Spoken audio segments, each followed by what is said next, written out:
नमस्कार, जोहार। मेरा नाम है दशरथ प्रधान और आप देखना शुरू कर चुके हैं छोटा नागपुर लाइव। सुबह की 5 बजे की स्पेशल बुलेटिन में आप सभी का बहुत बहुत स्वागत है। तो चलिए जानते हैं झारखंड की 25 बड़ी खबरों को फटाफट अंदाज में। तो पहली बड़ी खबर देखिए, जहां 53 साल में झामुमो का 13वां महाधिवेशन, रांची लगातार दूसरी बार। झारखंड मुक्ति मोर्चा ने झारखंड आंदोलन से लेकर अब तक राजनीति का लंबा सफर तय किया है। 53 वर्षों के संघर्ष के बाद पार्टी लगातार दूसरी बार सत्ता में आई है। झारखंड अलग राज्य निर्माण में झामुमो की अहम भूमिका रही। 4 फरवरी 1972 को झारखंड मुक्ति मोर्चा का गठन हुआ। एक वर्ष बाद 4 फरवरी 1973 को धनबाद में अपना पहला स्थापना दिवस मनाया गया और अपनी ताकत दिखाई गई। यहां से झारखंड के मुद्दों को एक फलक मिला। झामुमो के गठन के लगभग 11 वर्ष बाद पहला महाधिवेशन 1 और 2 जनवरी 1983 को धनबाद में हुआ। इसमें झारखंड अलग राज्य गठन समेत 18 प्रस्ताव पारित किए गए थे। झारखंड की सत्ता में रहते हुए रांची में लगातार दूसरी बार झामुमो का महाधिवेशन हो रहा है। रांची में अब इससे पहले 3 बार महाधिवेशन का आयोजन हुआ है। अब 14 और 15 अप्रैल को चौथी बार आयोजन हो रहा है। शिबू सोरेन, विनोद बिहारी महतो और AK रॉय ने मिलकर झामुमो की नींव रखी थी। अगली खबर देखिए, जहां बलियापुर में करंट से मैंडेज कर्मी घायल, हालत नाजुक। खबर धनबाद से है, जहां बलियापुर सिंदरी रोड स्थित हवाई पट्टी मोड़ के पास रविवार की शाम 6:30 बजे करंट से बागमारा काशीटांड निवासी विद्युत विभाग के मैंडेज कर्मी अजीत महतो बुरी तरह से घायल हो गए। घायल कर्मी को बागमारा स्थित मां अस्पताल में भर्ती कराया। चिकित्सकों ने प्राथमिकी उपचार के बाद उसे SNMMCH रेफर कर दिया। SNMMCH से असरफी अस्पताल भेजा गया है। अजीत महतो की हालत नाजुक बताई जा रही है। लोगों ने बताया कि श्री महतो पोल पर चढ़कर काम कर रहे थे। इसी दौरान करंट प्रभावित होने से वो बुरी तरह से घायल हो गए। घटना के बाद उनके परिजन चिंतित हैं। सूचना पाकर JLKM नेत्री उषा महतो के पति आशीष महतो ने घायल अजीत महतो को निजी वाहन से SNMMCH पहुंचाया। उन्होंने विभाग से घायल कर्मी का बेहतर इलाज कराने की मांग की है। अगली बड़ी खबर देखिए, जमशेदपुर से है, जहां सातिर बदमाशों को रात भर तलाशती रही पुलिस। सड़क पर खुद उतरे सिटी SP। हत्या, लूट, फायरिंग, डकैती, चोरी जैसे संगीन मामले में आरोपी रहे बदमाशों की जांच करने रविवार की रात पुलिस उनके घर पर पहुंची। पुलिस ने दागियों से पूछताछ के बाद उन्हें छोड़ दिया। इसके अलावा केस में फरार आरोपियों की भी तलाश में पुलिस ने छापेमारी की, जबकि सड़क पर एंटी क्राइम चेकिंग चलाया गया। सिटी SP कुमार शिवाशीष खुद सड़क पर वाहनों की जांच करने निकले थे। इस दौरान साक्षी JNSC कार्यालय के पास उन्होंने वाहनों की जांच की। पुलिस ने होटल व लॉज को भी खंगाला। सिटी SP कुमार शिवाशीष ने पत्रकारों को बताया कि बदमाशों के खिलाफ कॉम्बिंग ऑपरेशन चलाया जा रहा है। सभी थाना प्रभारी को निर्देशित किया गया है कि चार्जशीट बदमाशों के घर जाकर भौतिक सत्यापन करें। इसके लिए 150 अतिरिक्त फोर्स भी अलग अलग थाना में दिया गया है। देर रात तक अभियान चलाया गया। अगली खबर देखिए, जहां घर से घसीटकर पिता को ले गई, अधमरा कर दरवाजे पर छोड़ गई। बेटी का देवघर पुलिस पर गंभीर आरोप। सारट के पालाजुरी प्रखंड के बगधा गांव निवासी महेश्वर राणा की शुक्रवार को जामताड़ा के एक अस्पताल में इलाज के क्रम में मौत हो गई। इस संबंध में महेश्वर राणा की बेटी मंगली देवी ने खाका थाना में आवेदन देकर सारट व खाका थाना पुलिस पर बेरहमी से पीटने का आरोप लगाया है। बेटी मंगली का कहना है कि पुलिस की पिटाई से ही उनके पिता की मौत हो गई। बेटे ने खाका व सारट पुलिस पर कार्रवाई की मांग की है। आवेदन देकर बेटी ने कहा कि 12 अप्रैल शनिवार की सुबह लगभग 9 बजे खाका व सारट थाना की पुलिस उसके घर बगधा राणा टोली पहुंची। इसके बाद पुलिस ने घर से उसके पिता महेश्वर राणा को मारपीट कर घसीटते हुए जबरन पुलिस वैन में बैठाकर अपने साथ लेकर चली गई। इसी क्रम में पुलिस ने उसकी मां के साथ भी मारपीट की। पुलिस ने यह भी नहीं बताया कि उसके पिता को क्यों उठाकर ले जा रही है। इसके बाद शनिवार की दोपहर ही लगभग 2 बजे पुलिस ने उसके पिता को लगभग बेहोशी की हालत में अधमरा स्थिति में घर के दरवाजे के पास छोड़कर चली गई। घर वालों ने महेश्वर राणा की नाजुक स्थिति को देखकर उसे तुरंत बेहतर इलाज के लिए सदर अस्पताल जामताड़ा में भर्ती करवाया, लेकिन बेरहमी से मारपीट करने के कारण डॉक्टरों ने मृत घोषित कर दिया। इसके बाद महेश्वर का शव जैसे ही उसके गांव बगधा राणा टोला पहुंचा, लोगों का आक्रोश पुलिस के प्रति खुलकर सामने आ गया।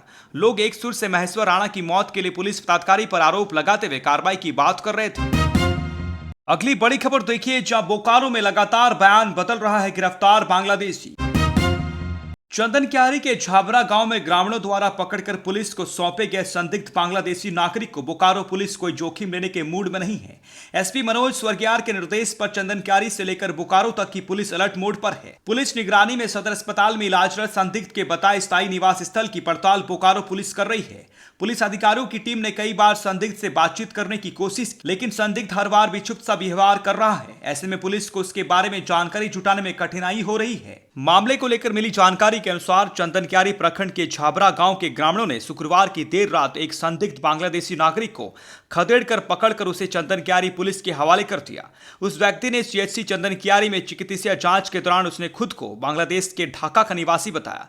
40 वर्षीय संदिग्ध ने अपना नाम मौसम बिल्ला, पिता नारा मियां, गांव गोलगनिया, थाना भंडरिया, जिला फिरोजपुर, ढाका उत्तर बताया है। उसके पास से पुलिस को कोई पहचान पत्र वो कोई दस्तावेज नहीं मिला है। पूछताछ में संदिग्ध लगातार अपना बयान बदल रहा है, लगातार बड़बड़ा रहा है। ऐसे में चंदनक्यारी अस्पताल से चिकित्सकों ने मानसिक परेशानी बताते हुए शनिवार की रात करीब 8 बजे उसे सदर अस्पताल बोकारो कैंप 2 रेफर कर दिया।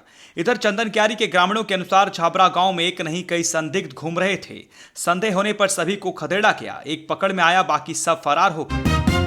अगली खबर देखिए जामा से है, जहां सड़क दुर्घटना में बाइक सवार युवक की मौत, 2 अन्य घायल। जामा थाना क्षेत्र के सिकटिया पंचायत अंतर्गत सिमर डंगाल कुरमुटाण गांव के पास रविवार की देर शाम को असंतुलित होकर बाइक सवार 3 युवक गंभीर रूप से घायल हो गए। दुर्घटना की सूचना मिलते ही जामा थाना पुलिस मौके पर पहुंचकर घायलों को इलाज के लिए फूलो झानो मेडिकल कॉलेज अस्पताल भिजवाया, जहां इलाज के दौरान एक की मौत हो गई। जानकारी के अनुसार तीनों युवक जरमुंडी थाना क्षेत्र के कटहरा हटिया से बाइक से अपने घर उदलखाब वापस लौट रहे थे। इस दौरान सिमर डंगाल कुरमुटाण के पास असंतुलित होकर गिर पड़े, जिससे बाइक सवार तीनों युवक गंभीर रूप से घायल हो गए। घायल युवक मनोज पुजहर की मौत इलाज के क्रम में दुमका में हो गई, जबकि घायल नरेश पुजहर और उमेश पुजहर नामक युवक का इलाज चल रहा है। तीनों युवक सिकटिया पंचायत के उदलखपा एवं नोखिला गांव के निवासी बताए जाते हैं। थाना प्रभारी अजीत कुमार ने बताया कि मृतक के शव का पोस्टमार्टम कराकर परिजनों को सौंप दिया गया है। अगली खबर देखिए, जहां झारखंड में नक्सलियों के खिलाफ अभियान होगा और तेज, चाईबासा में डीजीपी अनुराग गुप्ता ने बढ़ाया जवानों का हौसला। झारखंड के डीजीपी अनुराग गुप्ता सोमवार को पश्चिमी सिंहभूम जिले के चाईबासा पहुंचे। उन्होंने सीनियर अफसरों के साथ नक्सल विरोधी अभियान की समीक्षा की और आवश्यक निर्देश दिए। इस दौरान सुरक्षा बलों से उन्होंने बातचीत की और परेशानियों एवं अन्य दिक्कतों को जल्द दूर करने का आश्वासन दिया। इसके साथ ही नक्सल विरोधी अभियान में शामिल जवानों का हौसला बढ़ाया। उन्होंने कहा कि भाकपा माओवादियों के खिलाफ अभियान को और प्रभावी बनाए। इस दौरान नक्सल विरोधी अभियान की वास्तुस्थिति एवं क्षेत्र की भौगोलिक स्थिति के संबंध में डीजीपी अनुराग गुप्ता ने जानकारी ली। इसके साथ ही कोबरा, सीआरपीएफ, झारखंड जगुआर एवं चाईबासा पुलिस के नक्सल विरोधी अभियान में शामिल सभी सुरक्षा बलों एवं जवानों से पुलिस महानिदेशक ने बातचीत की। उन्होंने नक्सल विरोधी अभियान के खिलाफ उनकी हौसला अफजाई की, अभियान को और अधिक कारगर तरीके से संचालित करने के लिए दिशा निर्देश दिए। अगली खबर देखिए, जहां भाजपा कार्यकर्ता के घर देर रात लगी आग, बाल बाल बचा परिवार। बोड़ाम थाना क्षेत्र के मुचीड़ी गांव निवासी भाजपा कार्यकर्ता पद्मलोचन महतो के फूस के मकान पर गुरुवार देर रात अज्ञात लोगों ने आग लगाई थी, जिसमें परिवार के लोग बाल बाल बच गए, पर उनका मकान जलकर खाक हो गया। इस मामले में उन्होंने भाजपा के बोड़ाम मंडल अध्यक्ष शांतनु मुखर्जी के साथ 11 अप्रैल की शाम बोड़ाम थाना जाकर इसकी लिखित शिकायत करते हुए जांच करने व दोषी व्यक्तियों के खिलाफ कानूनी कार्रवाई करने की मांग की है। वहीं पद्मलोचन ने जान मारने की नियत से पेट्रोल डालकर आग लगाने की आशंका जताई है। उन्होंने बताया कि घर के बाहर आंगन में मौजूद फूस की छावनी वाला चबूतरा पूरी तरह से जलकर खाक हो गया। उन्होंने बताया कि नींद से जगने के बाद कमरे से बाहर निकला तो पेट्रोल की गंध आने लगी, देखा तो छत की मोटी मोटी लकड़ियां जलती मिली। इस संबंध में बोड़ाम थाना प्रभारी मनोरंजन कुमार ने बताया कि घटना की जांच की जा रही है। पद्मलोचन के मुताबिक उसका किसी के साथ कोई विवाद भी नहीं है। इसके बावजूद रात के अंधेरे में ऐसा घटना क्यों और कैसे हुआ, जांच की जा रही है। अगली खबर देखिए, जहां झारखंड में 2.5 लाख रुपए किलो वाले आम की हो रही है खेती, क्यों है इतना महंगा, जाने। जापान का मियाज़ाकी आम दुनिया के सबसे महंगे आमों में शामिल है। झारखंड में इस खास किस्म के आम की खेती की जा रही है। खुंटी जिले के तोरपा प्रखंड के मरचा गांव में रंजीत तोपनो ने इसकी खेती की है। उन्हें अपने बगीचे में मियाज़ाकी आम की कई वैरायटी लगाई है। यह आम बेहद ही खास है। स्वास्थ्य के लिहाज से भी ये आम काफी फायदेमंद है। इसकी कीमत जानकर आप चौंक जाएंगे। एक आम की कीमत 10,000 रुपए है। 2 से 2.5 लाख रुपए किलो यह आम बिकता है। खुंटी के रंजीत तोपनो के बड़े भाई अगस्तुस तोपनो सीआरपीएफ में अधिकारी हैं। वर्ष 2021 की बात है, उनकी पोस्टिंग उस वक्त कोलकाता में थी। उसी वक्त मियाज़ाकी वैरायटी के 2 आमों का पौधा खरीदकर वे गांव आया और उसे लगा दिया। इस आम की खूबसूरती देखते ही बनती है। यह आम लाल और जामुनी रंग का होता है। स्वास्थ्य की दृष्टि से भी आम काफी फायदेमंद है। आम की मियाज़ाकी वैरायटी जापान की है। यह पूरी दुनिया में मशहूर है। बाजार में इस आम की कीमत प्रति किलोग्राम 2 से 2.5 लाख रुपए बताई जाती है। एक आम की कीमत 10,000 रुपए के आसपास है। खाने में यह काफी स्वादिष्ट होता है। देखने में भी यह आम अन्य आमों की तुलना में काफी खूबसूरत होता है। मियाज़ाकी आम की खासियत है कि बाकी आम की तुलना में इसमें 15% ज़्यादा शुगर कंटेंट होता है। इसमें एंटीऑक्सीडेंट, बीटा कैरोटीन और फॉलिक एसिड पाए जाते हैं। आंखों की रोशनी कम हो तो इनके लिए यह आम काफी फायदेमंद होता है। झारखंड की 25 बड़ी खबरों की बुलेटिन में बने रहने के लिए धन्यवाद। चैनल को सब्सक्राइब कीजिएगा, वीडियोस को लाइक कीजिएगा और अपनों के बीच शेयर जरूर कीजिएगा।